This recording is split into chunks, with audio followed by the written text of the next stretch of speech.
Hare Krishna. Hare Krishna Prabhu, Dandavas Pranam Prabhu. Naresh Pranam Mataji. Hare Krishna Prabhu. Hare Krishna Prabhuji. Hare Krishna. Pranam. Hare Krishna Prabhu, Dandavata Pranam. Hare Hare Krishna. Krishna Prabhu, Dandavat Pranam. Naresh Pranam. This light is too bright. Dandavat Pranam Prabhu. For table, I don't know.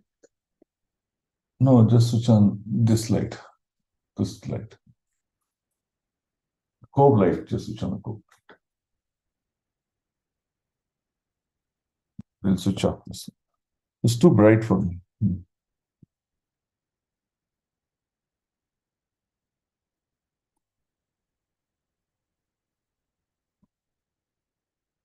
No, this is not visible.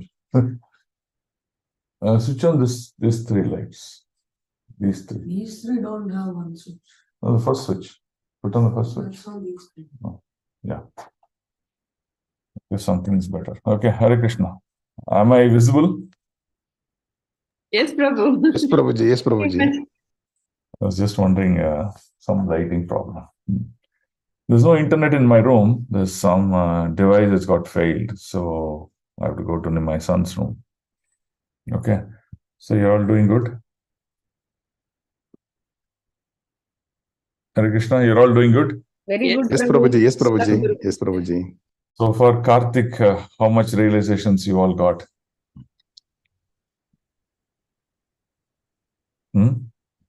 Going on, Prabhu. Going on and trying to help others also get involved in chanting and Krishna conscious, Prabhu. Okay. Okay, very nice. So now let's see what Narada Muni did to Vyasdev. Right? We'll hear that today.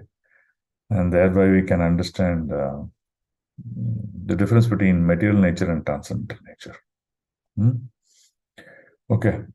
Om Ajnanatimirandasya Jnananjanashalakaya Chakshurunmilitam Yena Tasmai Shri Gurave Namaha Shri Chaitanya Manobishtam Stapitam Yena Bhutale Swayam Rupa Kadamayam Dadati Swapadandikam Vandeham Shri Guru Shri Yuta Padakamalam Shri Gurum Vaishnavamscha Shri Rupam Sagrajatam Sakagana Raghunatanvitam Tam Sajivam Sadvaitam Savadhutam Parijana Sahitam Krishna Chaitanya Devam Shri Radha Krishna Padam Sakagana Lalita Shri Vishakhanvitamscha He Krishna Karuna Sindhu Dinabandho Jahatpate Gopesha Gopika Kanta Radha Kanta Namostute Tapta Kanchana Gaurangi Radhe Vrindavaneshwari Rishabhanu Sute Devi Pranamami Haripriye Namaum Vishnupadaya Krishna Prestaya Bhutale Srimate Bhakti Vedanta Swaminiti Namini Namaste Saraswate Deve Gauravani Pracharine Nirvishesha Shunyavadi Paschata Desatarine Jai Shri Krishna Chaitanya Prabhu Nityananda Shri Advaita Gadadhara Shivasadi Gauravakta Vrinda Hare Krishna Krishna Krishna Hare Hare Hare Rama Rama Rama Hare Hare Dharma Projita Kaitavotra Paramo Nirmatsaranam Satam Vedyam Vastavamatra Vastu Sivadam Tapatrayon Mulanam Srimad Bhagavate Mahamune Krite Kim Va Paririshvaraha Sadhyo Hridya Varudhyate Atra Kritpihi Shushrubi Tatsana Nigama Kalpatarorgalitam Phalam Sukhamuka Amruta Drava Samyutam Pivata Bhagavatam Rasamalayam Muhuraho Rasika Bhuvi Bhavukaha Shrinvatam Swakata Krishna Punyashravana Kirtanaha Hridayantasto Yavadrani Vidunoti Sugaratsatam Yate Cham Sakala Pumsa Krishnastu Bhagavan Swayam Indriyari Vyakulam Lokam Hridayante Yuge Yuge Krishnaya Vasudevaya Devaki Nandanaya Cha Nanda Gopa Kumaraya Govindaya Namo Namaha Jai Shri Krishna Chaitanya Prabhu Nityananda Shri Advaita Gadadhar Shivasadi Gaur Bhakta Vrinda. Okay, welcome all to today's class. So we'll continue with what we left last class. So in the last class, we learned about the scriptural writings of Vyasadeva, right? So who are the 5 key disciples of Vyasadeva? Jaimini Prabhu, First, you should go by the first one. Who's the first disciple? Paila Rishi. Paila Rishi, that's correct. Yeah. So Paila Rishi, and he wrote collections on Bhavarcha, which is from Rig Veda. Okay. Who's the second disciple? Jaimini Prabhu. Who's No, the second one is Prabhu? Jaimini, the professor of the Samaveda. no, the second is Yajurvedam. First is Vaishnav. Rig Vedam, second Yajurvedam. Yajurvedam is written by Vaishampayana. Vaishampayana. Yeah. The collection of the Samhitas are called Nigada. And we also spoke about the story of Yajnavalkya, right? The third is Jaimini, right? He was, the disciple was entrusted with Samaveda, right? And what is the Samhitas called as? Chandoga Samhitas, right? So through his disciples and disciplic succession, he expanded Samaveda to all details. Fourth, Angira Muni Prabhu. Sumanta Muni. Samanto Angira Muni, correct, right? And those Samhitas are called Shaunaka Samhitas, collection of poems and hymns that describes the details of Atharva Veda. Okay, which is the fifth Veda? The Mahabharat, Puranas, Puranas are called the fifth Veda. And was the disciple entrusted with it? Romaharshana, Romaharsha. father of Suta Goswami. Correct. So that's the basic detail that we are understanding about the writings, the literature that Vyasadeva did. So he did so much of literature, he compiled all of them. He compiled all this literature for the benefit of human being. So for example, if you look at Mahabharata, through Mahabharata, he's bringing out the importance of disciplic succession, how one should, follow the disciplic succession and practice religiosity. So like that, he gave all these things so that people in Kali Yuga who are lower intelligence, you might get some water for who are of lower intelligence, they can still practice religiosity and go back home, back to God. Right? So that is the greatest literature that Vyasadeva wrote. Right? Okay, now comes the problem. So let's see what is the problem. So we'll read from 4.26. Evam pravirtasya sada bhutanam shreyasi dvijaha sharvatmakena piyada natushya dridayam tataha. Translation.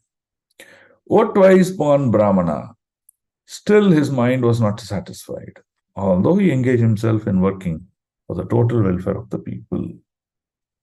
So here Vyasadeva is addressed as twice born Brahmana. He is not Dvijabandhu. He is twice born Brahmana. So by birth, he was born to a proper Brahminical family. So hence, by birth, he was Brahmana. But he did not stop there. By practice also, he became Brahmana. Right? Both are required. Just by birth, if you're Brahmana, by practice, if you lose, then you lose everything.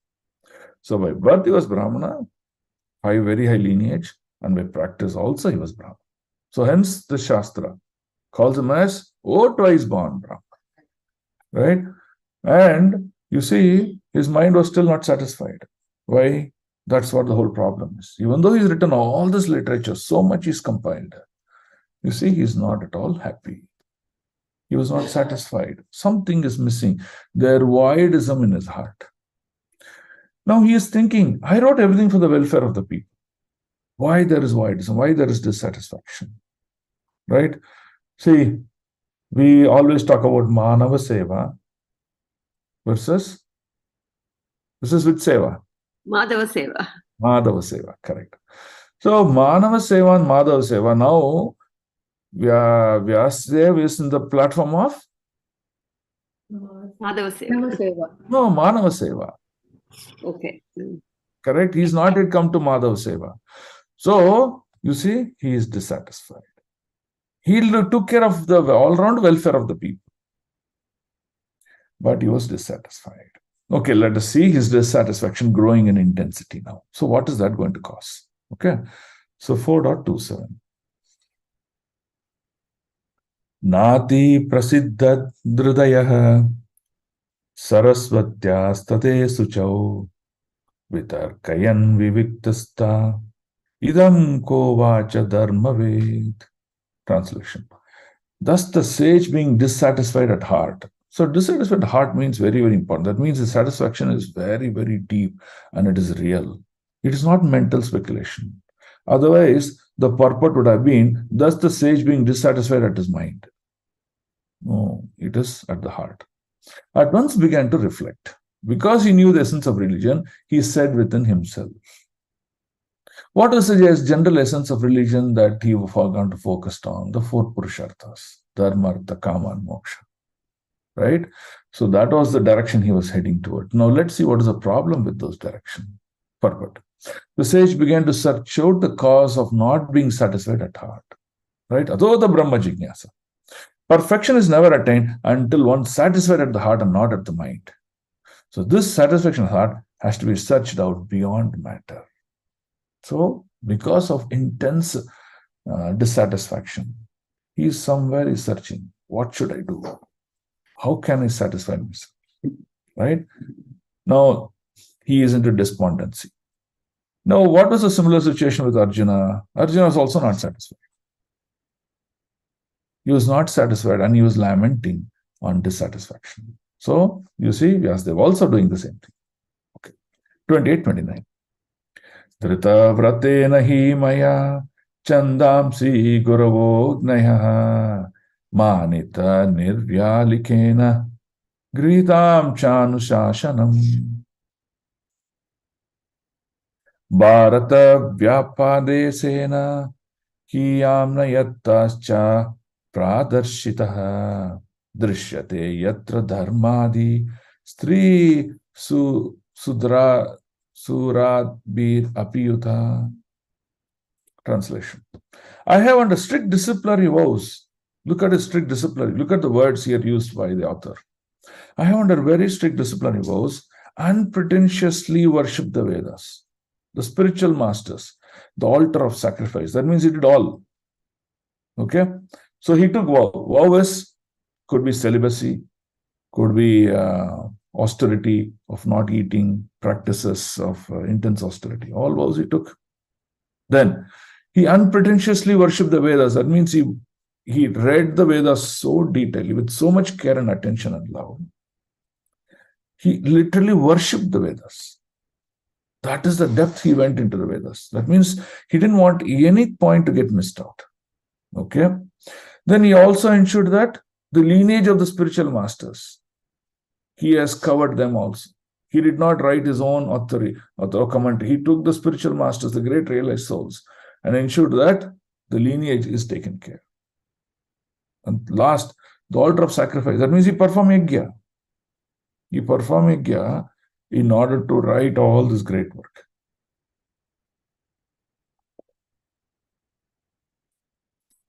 So now his despondency or his dissatisfaction is wondering, I followed everything that the Shastra says, all the rules and regulations.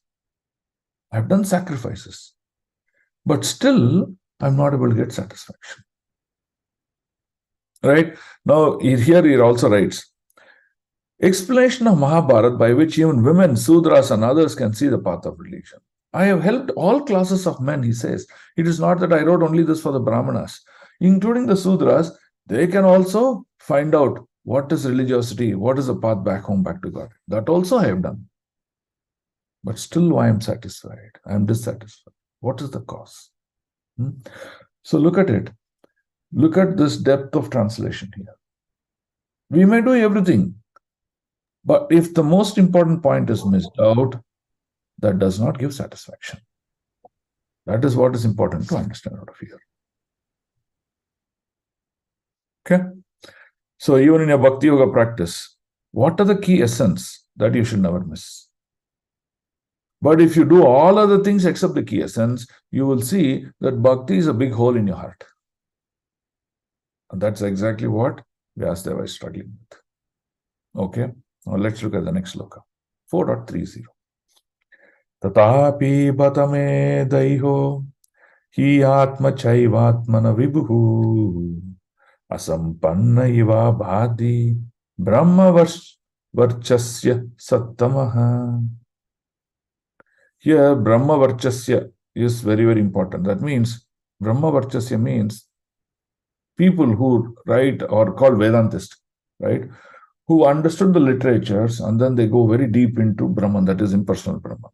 That's what it is. Okay. Now let's look at the translation. I am feeling incomplete, though I myself am fully equipped with everything required by the Vedas. So this is like a doctor who's done his masters, who's done his specializations, who's done whatever practice he need to, everything he's doing, but he's feeling incomplete in his profession. What is that I'm missing in my profession? Right? So like that, he says, every detail of Veda I've written, I have seen, but why is that I'm dissatisfied? There is something that I'm doing wrong. I don't know what I'm doing wrong. So this is what is called as despondency. Despondency means deep repentance of not able to get satisfied for the work being done. Something is missing. I don't know what is it. That's exactly what Vyasadeva felt. Okay, now let's read 31. Kimva Bhagavata Dharma na prayena nirupitaha priya paramahamsanam tayeva hi achyutta priyaha. Who's Achyutta priyaha? Supreme Lord. Achyutta means one who's never fallen down or infallible. Right? Now, because he asked so many questions, the first answer or the first direction is given by the Paramatma who's sitting in the heart. Right? Now, this Paramatma is called Chaitya Guru. That Chaitya Guru is telling, hey, maybe you did not glorify that Supreme Lord who's the cause of all causes.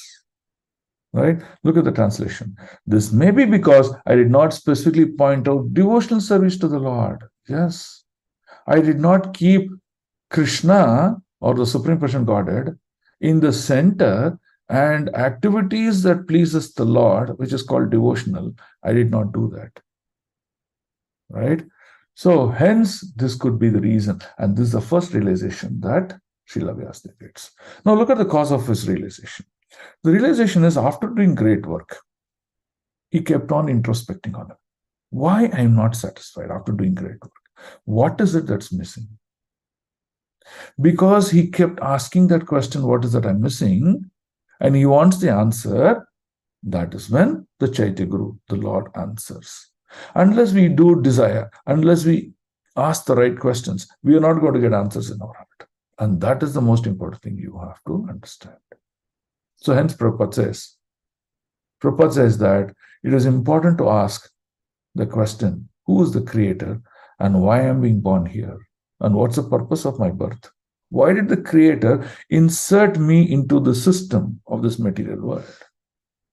Is there, he wants me to do something specific? If we don't understand that, then what we will do activities that pleases our mind or pleases our senses. And that is called self-centered life. We will do only what is comfortable for us. Right? So this is the biggest difference that one has to understand. Now, once he asked this question many, many times in different angle and showed his demonstration of dissatisfaction, the Lord knows. The Lord knows because he is sitting in your heart as Antaryami. He's sitting in your heart as Antaryami. He knows, so he is giving the first trigger point to make him realize this could be one of the causes. Then the Lord doesn't stop there. The Lord did the same thing with Dhruva Maharaj. Similarly, Lord does the same thing. Once he made him the trigger of maybe your satisfaction could be this as the cause, what the Lord did, the Lord followed through, immediately sending his disciple. Whose disciple? Narada Muni, to address to the cause or the concern that Vyasadeva is going through. Right? So that's what you will see in the sloka 32 and 33. So up to 31 is about Vyasadeva's dissatisfaction. I am not able to get completeness in my heart, even though I wrote so much of great literature.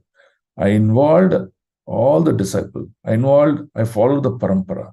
I took this permission of the spiritual master. I did all austerities. I followed all regulative principles. I did all sacrifices. Still, I am not satisfied. Right? So now we will see 32.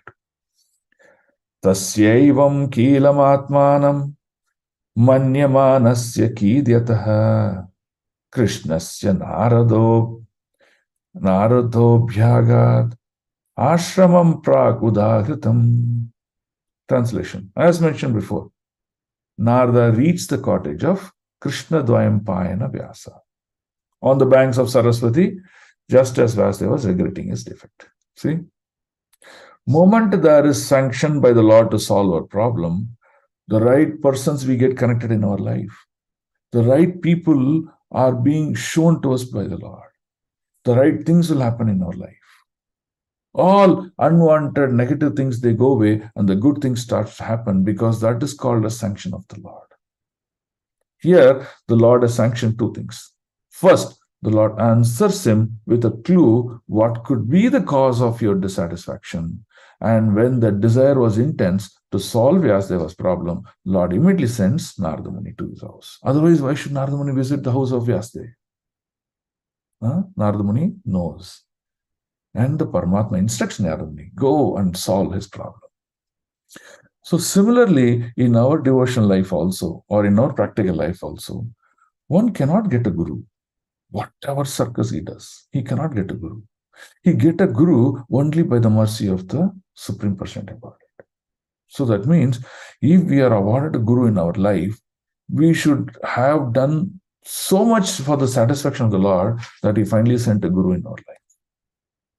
So that means attaining a guru's mercy in this life itself, what I would say, almost crossed the material disease. That is the power of that. So now what we need to do? One, it is not that, okay, guru has come, that I need to do anything. No. Guru's come, hold his lotus feet very tightly and practice guru's instruction. Meditate on the instructions of guru. And that is important. If you don't meditate on the instructions of guru, then what happens? You have a disease, you went to the doctor, right? The doctor said, okay, have this medicine, do these things, practice exercise like this, change your diet like this. The doctor is giving instruction. But what are we doing? We ignore the instruction. So then what happens? Does the disease go away? The disease goes away. It actually expands more worse. So similarly, when Guru comes and gives you an instruction, it is none other than instructions of the Supreme Person Godhead. So we have to meditate on the instructions of the Guru at all times in our life and make course correction in our life. And that is what is important here. That's exactly what we learn from Vyasadeva's dissatisfaction. Okay? So we'll read the sloka 33. Tamma vijñāya sahasa pratyuttātaya gatam munihi pujayam asha vidivan nardam surabhuchitam. This is very, very important. Here is the key word called Vidhivan. Here Vidhi refers to Brahma. Okay? Who is father of Vyasdev, but also spiritual master of Narada. Right? Now look at the lineage here. When Brahmaji was created, Krishna spoke the entire Srimad Bhagavatam Brahmaji. That Brahmaji trained his disciple Narada Muni with that same knowledge, what he received from Supreme Personality of Godhead, which is activities and pastimes of the Supreme Lord. Now, Vyasdev is coming to reveal that knowledge. Narada Muni is coming to reveal that knowledge to Vyasdev. And that is the here. So now what does he do? He says, Pujayam Asha Vidhivan. Here, Pujayam Asha Vidhivan means, how do I respect my like Brahmaji? How one will respect Brahmaji, who is the father of my creation? The same way, Naradam Sura Pujitam. So Narada Suram Pujitam means I'll give the same respect to my spiritual master, who I will treat him as a messenger of Brahmaji, non-different from Brahmaji, and worship him. So that is the respect he has in his heart for Naradaji. So, Tadvidi Pranipatena Pariprashnena Sevaya. So that is Pariprashnena Sevaya. So now that is very important. When we go to a spiritual master, we serve the spiritual master, both Vani and Vapu, with lot of humility, with lot of gratitude, with lot of love and respect. That is very important. When that is done, what does the spiritual master do? He reveals the truth. What is the truth? The truth of our life, the truth of the creation, the truth of the Supreme Person God, the truth of his activities. Everything he reveals. Otherwise, your Guru is also an Antaryami. He also knows what is there in your heart. If your heart is full of kleshas, your heart is full of anarthas, your heart is full of disrespectfulness for others, then the Guru withdraws his mercy, which means you may say that he is my Guru Maharaj, but you are never going to understand the truth from him. That is the same thing. So hence, these two lines are very, very important. What are the two lines? Pujayam asa vidhivan naradam surapujitam. So he worshipped, he received Narada with that worship in his heart, right? Translation. As the auspicious arrival of Sri Narada, Sri Vyasdeva got up respectfully and worshipped him. It's important. He just didn't get up. He got up respectfully and worshipped him, giving him veneration equal to that of Brahmaji, the creator. He did not say, hey, anyway, you're a lower guru. Only Brahmaji is the greatest guru. So if I'm giving him 100% respect, I'll give only 50% respect to you. No, he never did that. He said, at par. When you respect Naradaji at par, it is equivalent to respecting Brahmaji fully. And that's the realization he gives you. So this is how we have to deal with the Guru. A Guru is one who is revealing the knowledge, the truth to you. And that is what is important to understand here. Right? Now, what happens in such a scenario? When we reveal our heart in such a consciousness, then the truth is realized to us. Now here, what is the truth hidden to Vyasdev? Something about devotional service is hidden. And hence Vyasdev is fully dissatisfied. Now, in our life also, we will see that we may do many philanthropic activities, many material activities. We may be a good person. We may be a very truthful person. We may pay our income taxes. We may be very nice and dealing in relationship with others very nicely. Everything could be good. But if the missing point is not is fixed, you will see dissatisfaction or a big hole in your life. You will always be worried. Something or the other will be cause of worry in your heart. And that is the important realization that one should have. Right?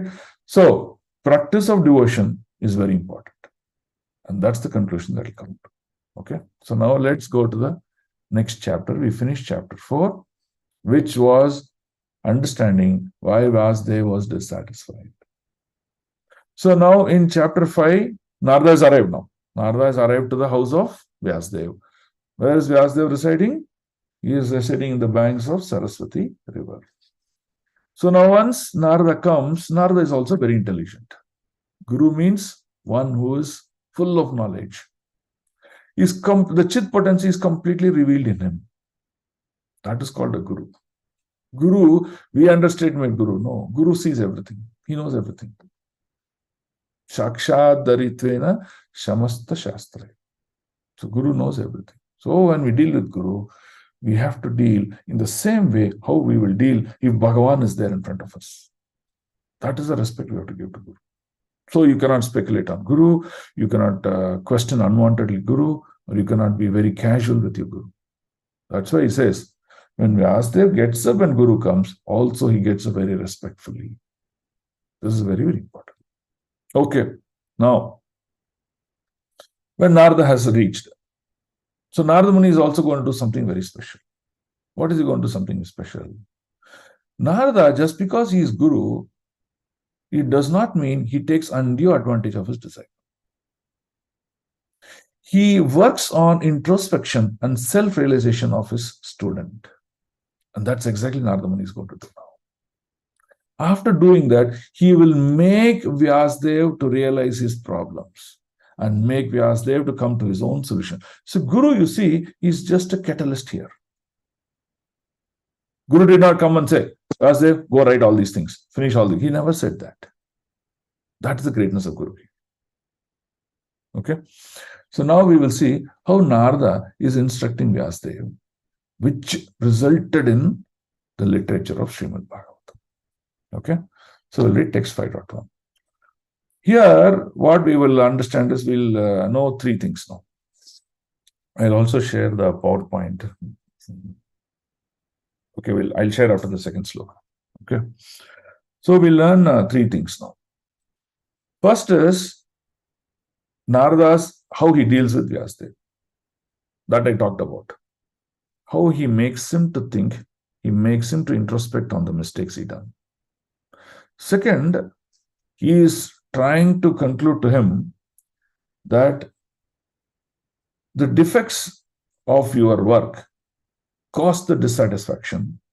If you correct the defects, your dissatisfaction will go away and you will be in complete bliss. This is the formula that Narada Muni works for Vyasadeva. So let's see in this next, we'll cover till 8 slokas today. The 8 sloka we should be able to understand this part of the instruction. Technically, we should cover 11, but we'll see till 8 we will cover. Okay? Text 5.1. Suta vacha atattam sukam asina upashinam bruhatshavaha devarshi praha viprashim vinapani smayan iva. Translation. Sutta Goswami said, thus the sage amongst the gods, Narada, look at the word, among the gods, Narada, comfortably seated and apparently smiling, addressed the Rishi among the Brahmanas, called Vedavyas. Right? Now, there are two things that you have to understand out of this. The first, the sage among gods. Sage among gods means Narada is not an ordinary personality. Narada is benefited something very, very special. At the desire of someone or at the desire of Narada, he can be present in any part of this creation, be it the spiritual world or the material. That is the power of Narada. He is benedicted like that. Right? So he is almost God, but not equal to God. Right?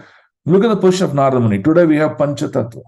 In Panchatattva, the fifth person, Srivas, is none other than Narada Muni. So look at this position among the gods. Okay. Comfortably seated and apparently smiling. That is the key word here. So what does that apparently smiling here means? That means Narada, by looking at Vyasadeva, he already knows his problem. He already knows why he is suffering. So now you can understand, this is called the proof. This is a proof to understand that Narada Muni, the spiritual master of Vyasadeva, is an Antaryami. Antaryami means what? Who's sitting in his heart. He knows what is there in his heart. He doesn't need to speak to Vyasadeva to understand his problem. Just by seeing him, he can understand what is his problem, and he smiles. Right? Isn't this brilliant? So we have to remember this. When we approach our Guru, right, whoever your Guru is, your spiritual master, your Diksha Guru, whenever you approach the Diksha Guru, what you should do, you should know that he knows what is there in your heart. So you should be very careful in dealing or asking the questions to your Guru. So even if during Prabhupada times, right? So if you see, there were many situations where a devotee will reach Prabhupada to ask him some question in the morning. Prabhupada, just by looking at him, he will say, why have you not completed your chanting of 16 rounds? That's the question he would ask. What does that mean? Without doing your morning sadhana, don't come and waste time on any other discussions and topics. Prabhupada chastising, right?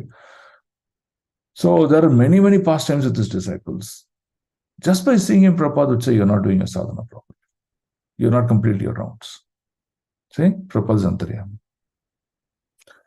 There is one devotee, I think it is Stoka Krishna. Right?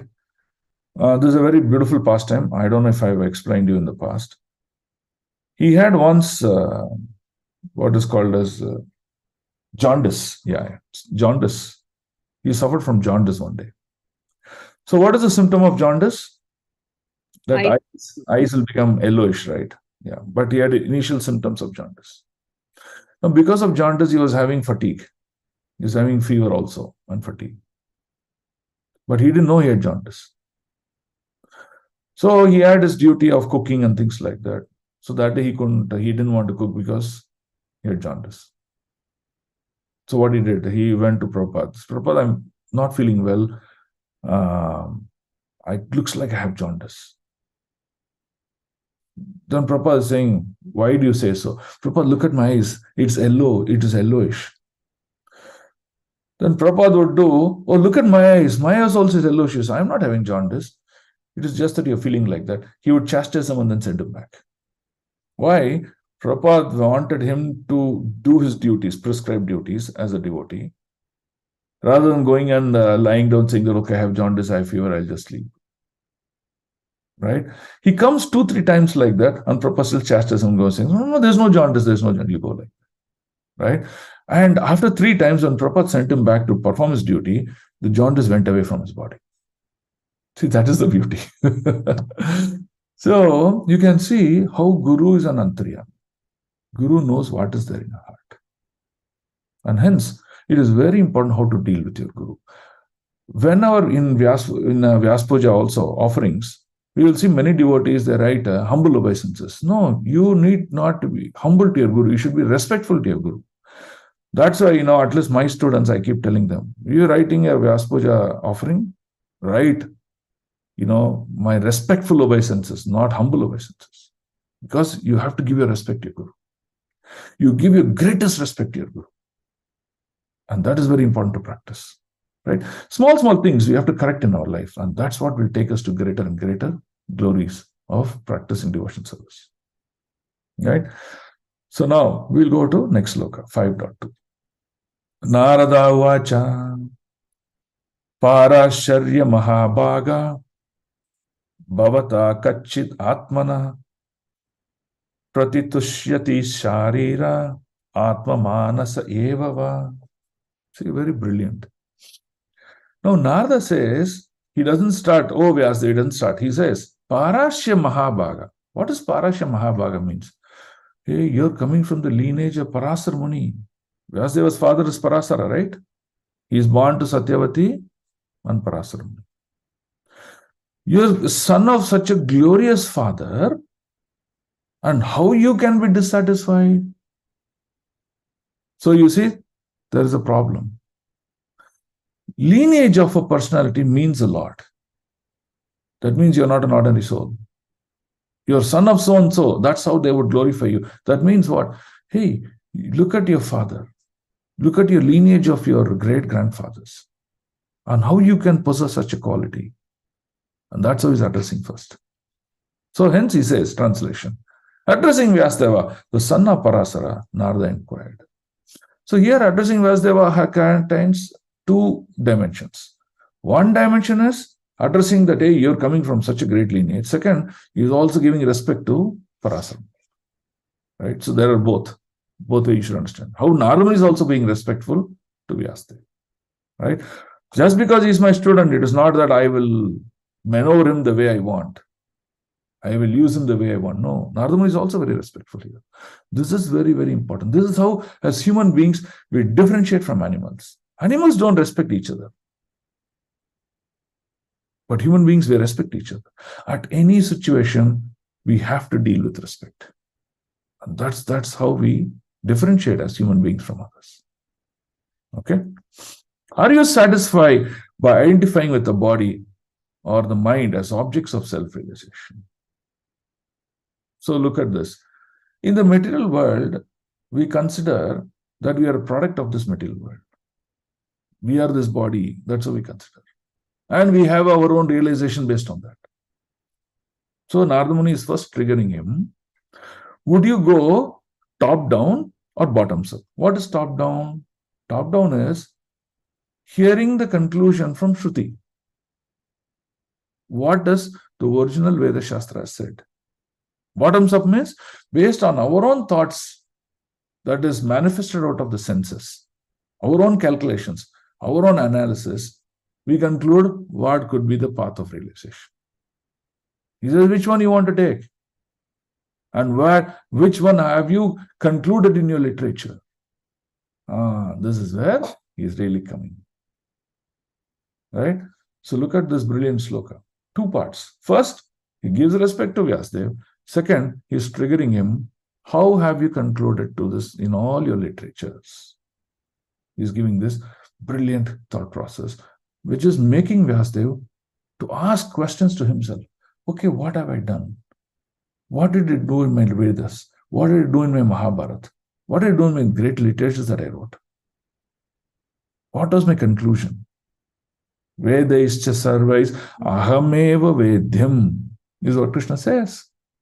Krishna says, you realize me as the ultimate truth by reading all the Vedas, practicing all the Vedas. If you don't realize me as the ultimate truth, then that Vedas have resulted in despondency or dissatisfaction, just like how Vyasadeva is. That means we will have a hole in our heart, even though we are practicing so many good things.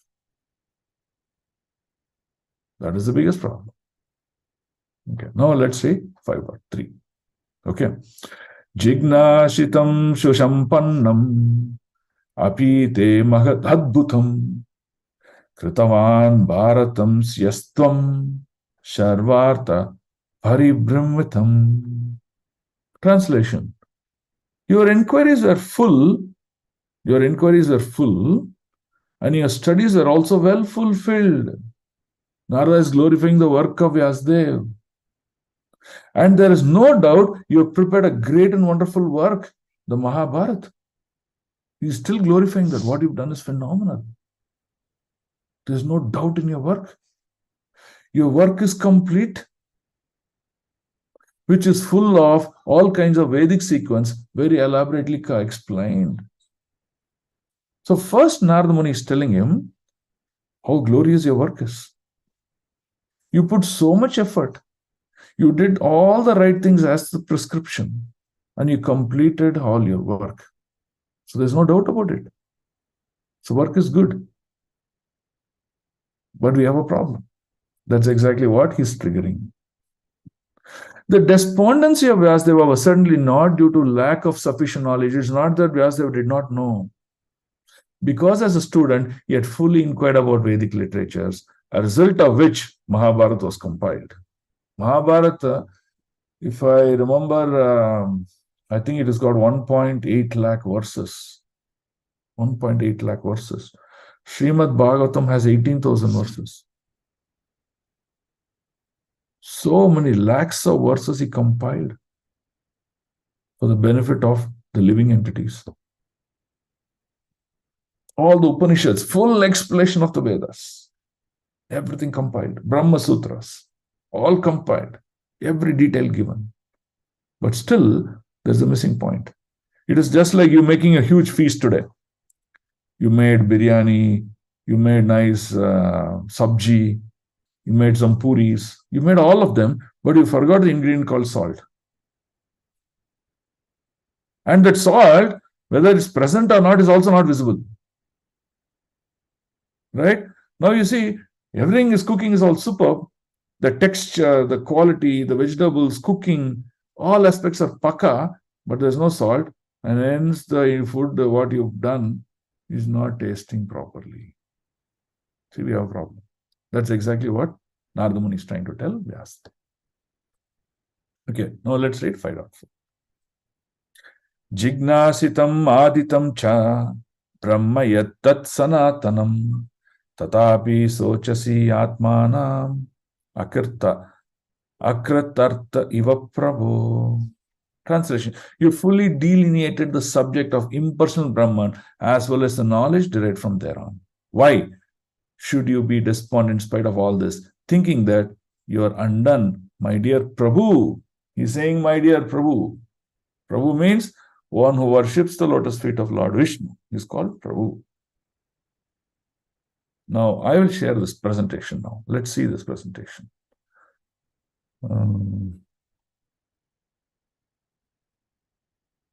Okay. So can you see this document? Yes, Prabhu. Oh, okay. Yes. So Narada Muni is now going to point to him two defects in his work. Even though his work is glorious, even though work is elaborate, even though all process is followed, even the work is also complete, but there are two defects. What are the two defects? The first defect is you did not keep Krishna as the center of everything, and you did not describe the details of devotion service to the Lord and Lord's activities. So this is point number one. The first defect in Vyasadeva's literary works. The second one, he says, you spend too much time in describing the four Purusharthas. And that is the problem. Okay, so what are these four Purusharthas and how they are cause of a problem? So this is a document that I've just written. See, there are two planes. One is called transcendent plane. You can see on the top. And you can see the bottom plane called material plane. Right? Living entities, especially in the material world, in Prakriti, their consciousness is called material consciousness or on the material plane. Lord, the Supreme Personality of Godhead, Krishna, is on the transcendental plane. So you see, there's a huge difference between transcendental plane and material plane. Now, what are we doing? From the material plane, we are trying to reach the transcendental plane. Okay, now let's see what are the qualities of this transcendental plane. A living entity, when he is in transcendental plane, he is fully God conscious. He is completely aware of he and his relationship to God. That's called God consciousness. Okay.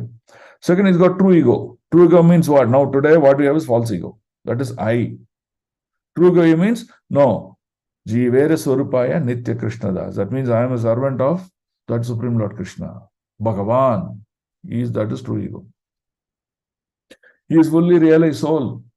What is realized? He understands his prescribed duties and understands his constitutional position. That's called a realized soul. He has only divine qualities. When he has divine qualities, all the negative qualities, which is born out of goodness, passion, ignorance on the material plane, is gone away. Things like lust, anger, everything, all these things are gone away. Complete. Well, that's called divine qualities. Yoga fully matured. What is yoga? Yoga means connecting oneself with the Lord. That connection is 100% fully established. No more evolution. It's fully matured. That living entity has got only one goal of life. What is it? Always in service of their lordships. Chit potency. What is chit potency? Knowledge. The knowledge, the factual knowledge of everything. The creation, all 64 vidyas. Every detail about the Lord. a detail about oneself, everything completely aware. There is no vidya that needs to be aware. Actually, if you look at all the knowledge that we've acquired through music and dance, is also something that came from the Lord. If you go to this place in South India, what is the place in South India? Tyagaraja Aradhana happens. If you go to this place called Tiruvayar, Tyagaraja Aradhana happens. He's a great devotee of Lord Ram. He actually wrote something like 32,000 ragas and things like that. That's what I remember when I went a long time back. Today, if you look at how many of them are there present that we are practicing our music, is very few in number. All of them lost. You see, the knowledge, what is in totality, that's in the material plane. And what we are aware is very, very limited. But here it's full chit potency, complete awareness of every knowledge of ragas that we can offer to the Lord. That living entity possesses a spiritual body and he is in state of pure goodness. See, that is the quality of living entity in the transcendental plane. But look at our qualities. Our qualities are in the material plane, and this is forgetfulness of the Creator. We keep forgetting Krishna. That's why we commit mistakes. That's why we are very disrespectful to others. Second, false ego. We consider I am the doer. We possess all these material qualities of material goodness, material passion, material ignorance. And we are self-centered. If there is no profit for us, we don't work. If there is no benefit for me, I don't work. I need to be the man. I need to be the woman. Self-centered. Complete ignorant of reality. Shastric knowledge is not present properly. And more important, the Purusharthas. So let's see what are these Purusharthas. The Purusharthas are four. Dharma, Artha, Kama and Moksha. Now, what is this Dharma, Artha and Kama and Moksha? So Vyasadeva, if you look at his literature, he wrote that by practicing certain aspects of religiosity, which is Dharma, one will be awarded, just like a karmic reaction, right? One will be awarded with Artha. Artha here, Artha refers to opulence or strength. Strength is also an opulent. So he'll be awarded with Artha. And with that Artha, what does he do? He enjoys. That is Kama. He enjoys and he gratifies his senses. And at the end of this cycle of activities, what has happened to him? He wants moksha. This moksha is referred to as on the more of a material plane. That means oneness with the God. Now, what is that moksha is about? Hey, there are so many difficulties in this material plane.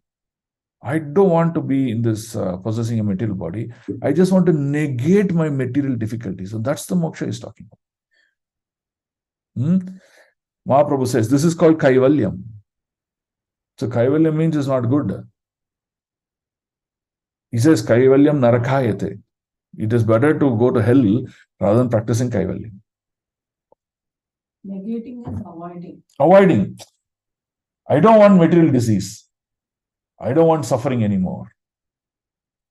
I don't want material, infamy. I don't want all those things. Because it is difficult. It's a hating. But he does not have a solution to practice devotion. So, Naradaji is pointing out to Vyasadeva that you spend a lot of time in these Purusharthas in your literary works. So hence what people resorted to performing this yajna, that yajna, this yajna, that yajna. I'll do good things. I'll go to old age home. I'll do helping education. I'll build Gurukul. They did all other things except worshipping that Lord with love, devotion. And that was the biggest problem. So hence the Mahaprabhu says in Sikshastakam, what does he say? Cheto darpanamarjanam tava bhava mahadavagni nirvapanam. What does this mean? It means Cheto darpanamarjanam means by practice of this, one has to result in cleansing the heart. In fact, Patanjali Yoga system also tells something like that. You have to cleanse your heart so that a cleansed heart will see the root cause of all these things. The real benefactor for all these activities should be service to the Lord, and that is important. So hence Mahaprabhu writes the first sloka of Sikshashtaka. Right? So what we should understand is, we should not practice devotion in return of certain benefits, in return of something good. People say, no, oh Prabhu, because you're practicing devotion, look at it, you bought a house, you bought this, you have that benefit. No, that is not the fact. That is kaivalyam. That is not the truth.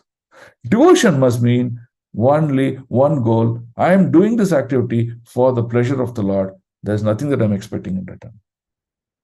If you want to go to offer prayers, that you have certain difficulties, what prayers you offer? Oh my Lord, please make me a pure devotee of you. Or dasa anudasa, pure devotee of your devotee of your devotee of your devotee. That is the key thing. If one does that, then he has crossed this Purushartha factor and he's come to platform devotion. And this is exactly what Narada Muni is trying to trigger in the heart of Vyasadeva.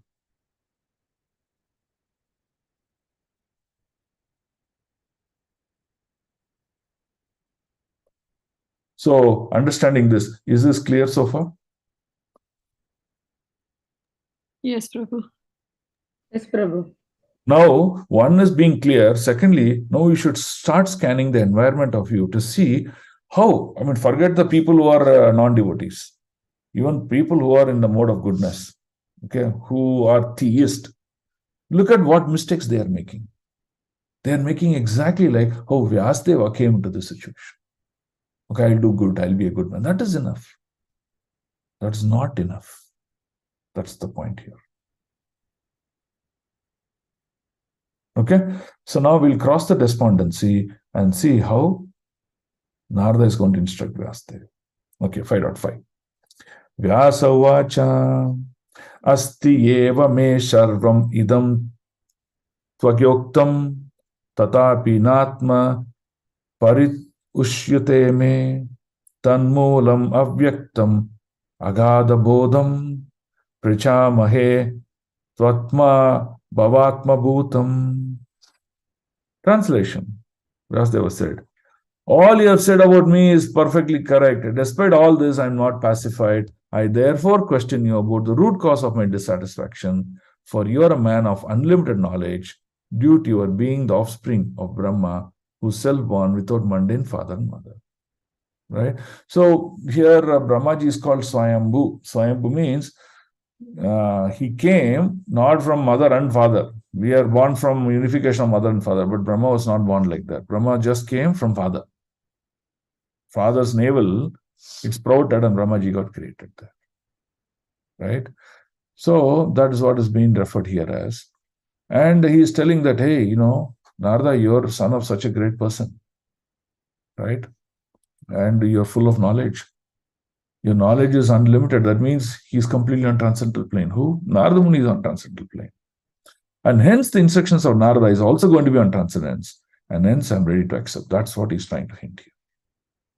Okay, so we read 6 and 7 slokas now. 5.6.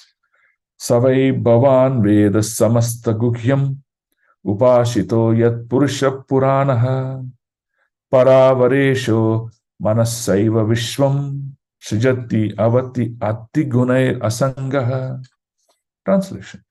My Lord, everything that is mysterious is known to you because you worship the creator and destroyer of the material world and maintainer of the spiritual world, the original person of Godhead, who's transcendental to the three modes of material nature. Here Vasudeva was just glorifying the position of Narada.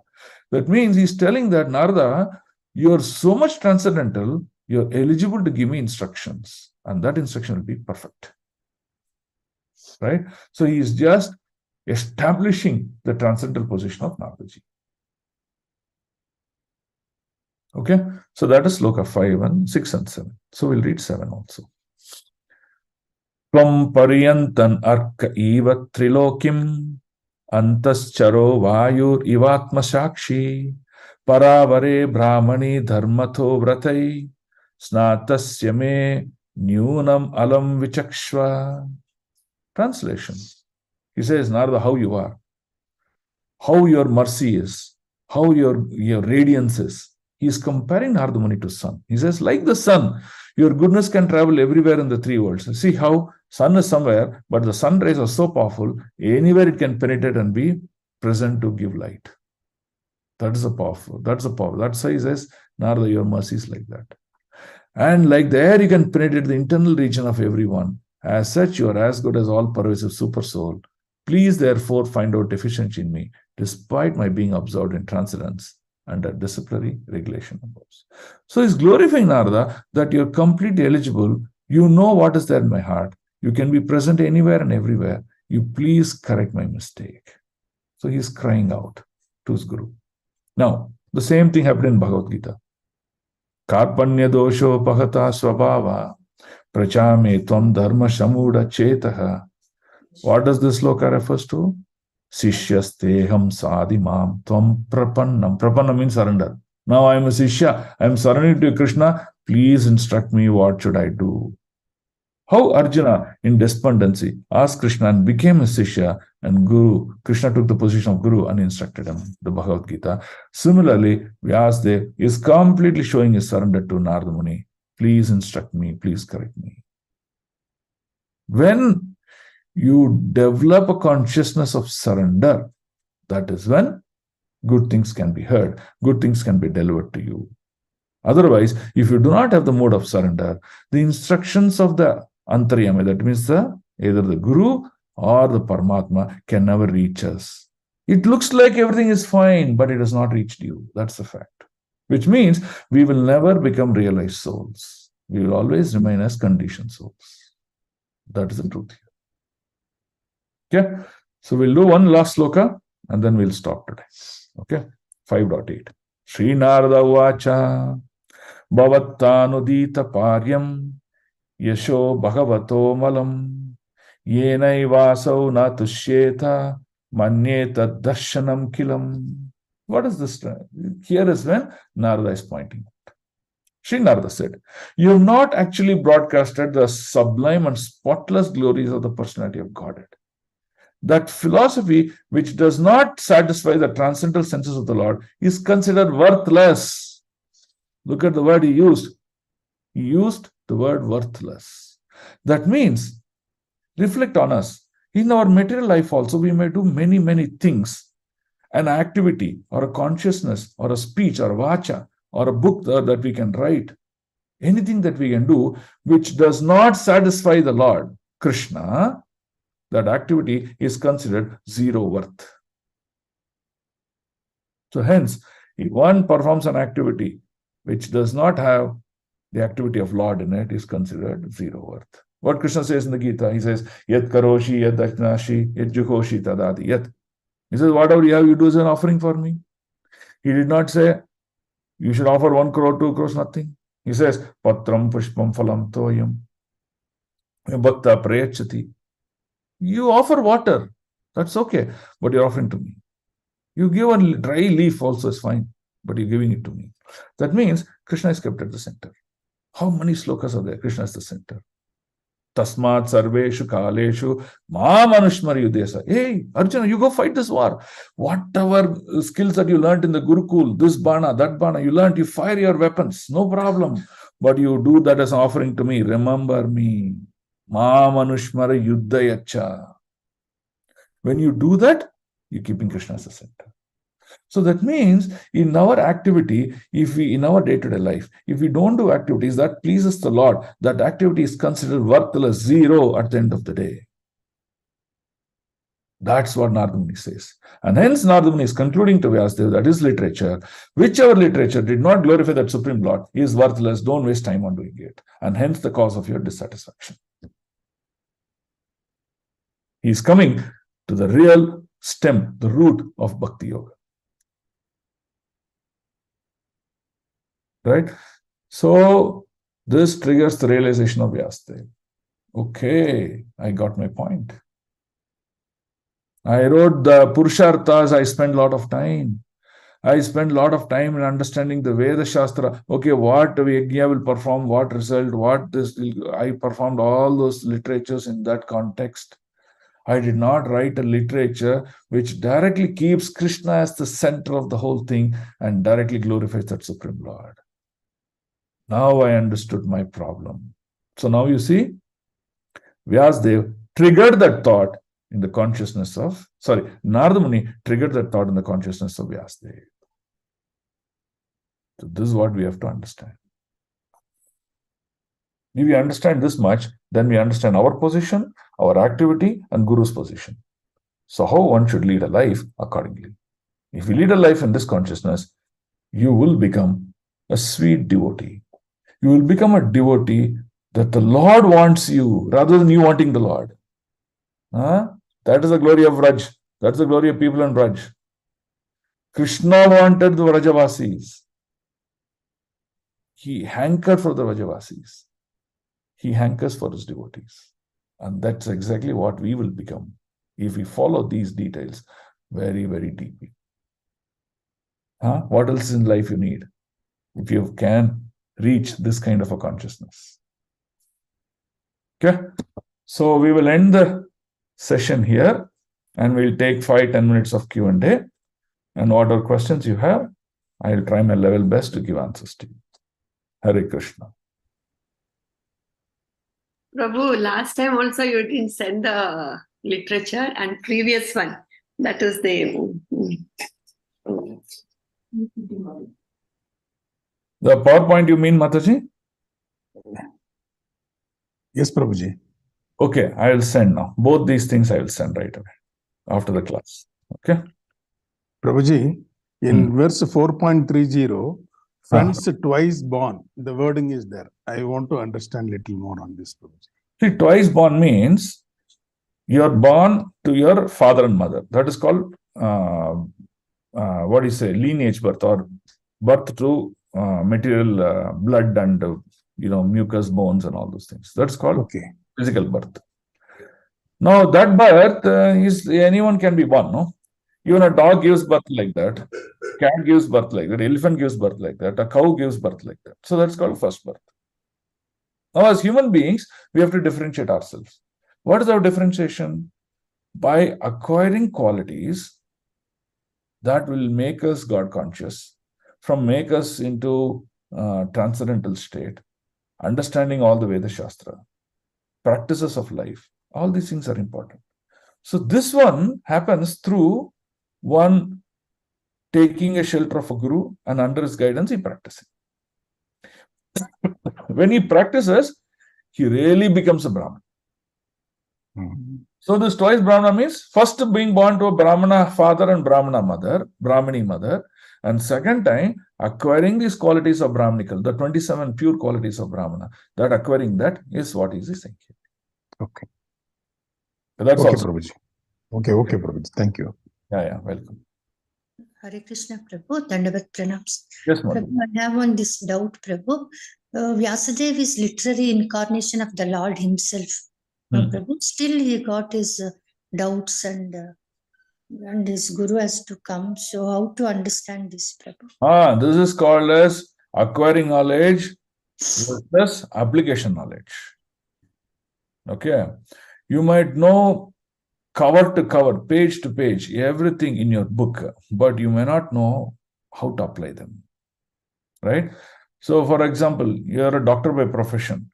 Just because you finished all the knowledge in your MBBS, your higher MD, etc., double MD, triple MD, everything, do you think one is ready to handle a patient? No. He needs experience knowledge, right? Which is called realized knowledge.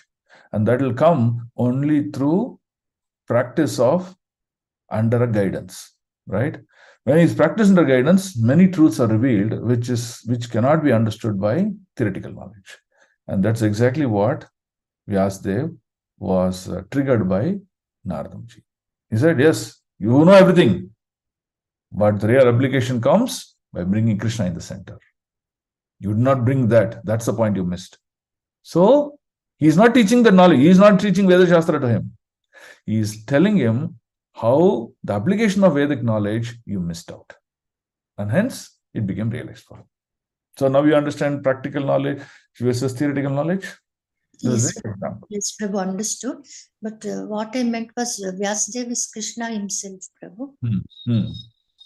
So still he did so many mistakes. Like Yeah, now Vyasadeva is showing an example to the whole world that how one should work under the guidance of a guru. One should not become independent to work of his own. If he does that, even though he is knowledgeable, Maya apaharta jnana. That means what? Maya will take away your knowledge. You'll be wondering, what is this? I know everything. Why I'm not able to do this? That's because you're not following the rules of devotion practice. And hence he's setting an example, making us to think that this is how we should deal in our life of devotional practice or spiritual practice. this, Prabhu. Now I understood, Prabhu. Thank you so much. Yeah, welcome. Mataji. It is just like Arjuna in Bhagavad Gita, no Prabhu? Nana Vignan. Okay, yeah, that's also an example you can take. Yeah, Hare Krishna, Pranam. Yes, Mother. Yeah, we are connected to Saraswati Mataji's question. Even I wanted to ask that. Even though Vyasadeva is Lord himself, he knows everything, no Prabhu. Present, past, and future also. Then, here it mentioned, no, Vyasadeva did mistakes like that. He know everything. Why it is mentioned like he did the mistakes? So here the problem is Vyasadeva in his literature, when he has stopped glorifying the Lord, that means what? The Yogamaya then acting on him, the Mahamaya will act on him.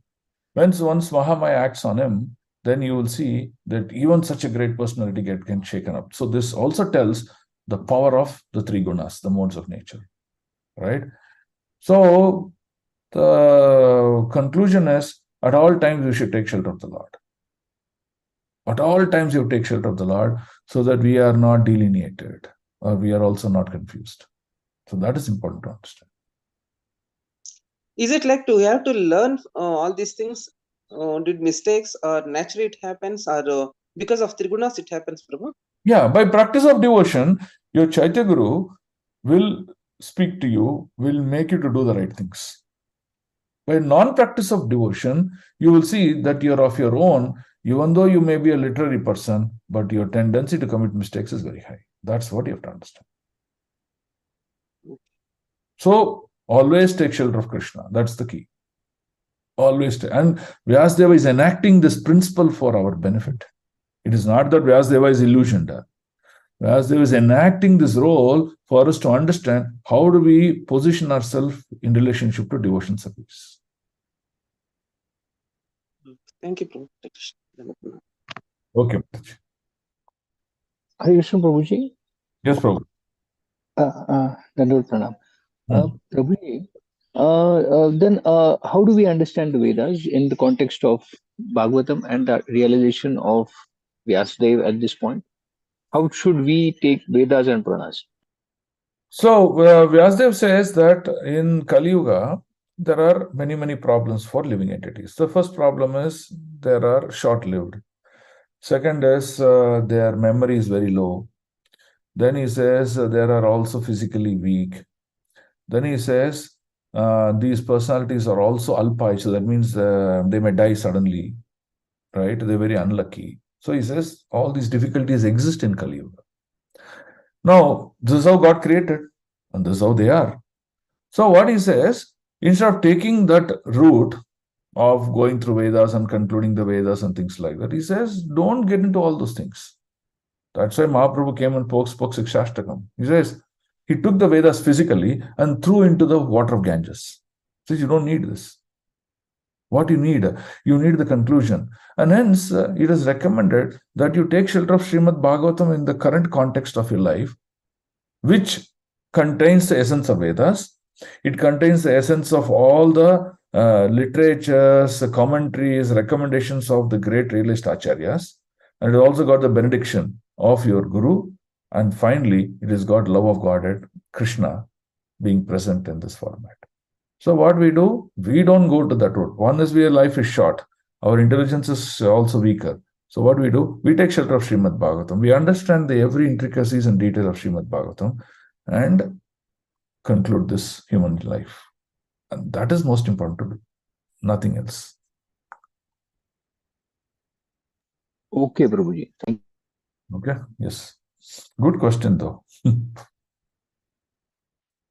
Any other questions?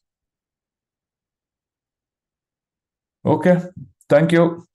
I hope you all got benefited out of today's session, and I hope that you will practice devotion more and more deeper, and you'll also practice some of these things. Causes of dissatisfaction in my life. What is the root cause? Realize, introspect, and then make course correction. And how do you do that? You immediately sit with your mentor. You sit with your mentor and ask him clarifying questions and do it. That's why you have a mentor-student relationship. So your mentor will help you. If your mentor doesn't help you, then go to your guru, your spiritual master, and then ask clarifying questions and then do it. So it's very important. Unless you ask a question, you're not going to get answered. Second, you need to have a mentor. And third, you need to practice devotion. So when we take devotion, that means you're taking shelter of Krishna. If shelter of Krishna comes on you, the shelter of Maya will go away. When Mahamaya goes away, you're under shelter of Krishna. That means there is no difficulty of anything in our life. And that's the main important aspect of conclusion. As human beings, we have to evolve to be very respectful to our Guru and respectful to other Vaishnavas. This is very important. Unless we are respectful, mercy doesn't flow to us. If we are not respectful, if we are aggressive in our life, mercy will never come to us. We may think we are winner, but we are winner only in material plane. But that is a problem. Right? So these are the key learnings out of today. So let us meditate on these things and make course correction or consciousness in case we are not practicing those, and make our life wonderful and sweet. Okay? Grandaraj Srimad Bhagavatam ki jai. Jai. Prabhupada ki jai. Jai. Nitai Gaur Premanande. Krapa Sindhu Vyevacha. Patitanam Pavanebhyo Vaishnavebhyo Namo Namah. Ananta Koti Vaishnav Vrind ki jai. Srila Prabhupada ki jai. Om Tat Sat. Om Tat. Hari Bol Prabhuji. Hare Krishna. Hare Thank you, Prabhu. Hare Krishna. Dandavat pranam Prabhu. Krishna Dandavat. Hare Krishna, Prabhu. Hare Krishna, Dandavat Pranam Prabhu. Hare Krishna, Dandavat Pranam Prabhu. Hare Krishna, Dandvat Pranam Prabhu. Prabhu. Hare Krishna Dandavat. Hare Krishna, Prabhu, Dandvat Pranam. Hare Krishna. Hare Krishna, Dandavat Pranam. Hare Krishna Dandavat.